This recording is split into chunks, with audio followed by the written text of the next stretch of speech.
Here's a sentence you probably haven't heard on financial media this week. The person most likely to be the next Federal Reserve chair wants to shrink the Fed's balance sheet by $1 trillion.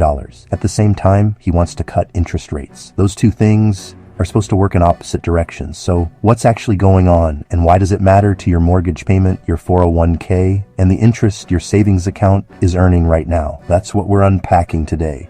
In plain language, no jargon, no agenda. Let's start with the plan itself. Kevin Warsh is Trump's likely pick for the next Fed chair. He's a former Fed governor, and he's been direct about his views. He thinks the Fed's balance sheet is too large. Right now, it's sitting at about $7 trillion. A significant portion of that is U.S. Treasury debt the Fed bought over the last decade and a half, primarily through the quantitative easing programs that followed the 2008 financial crisis and the COVID pandemic.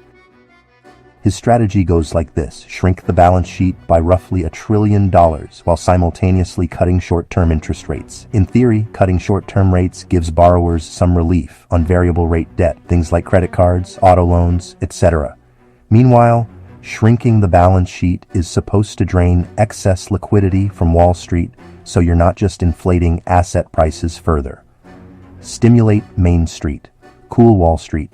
That's the pitch.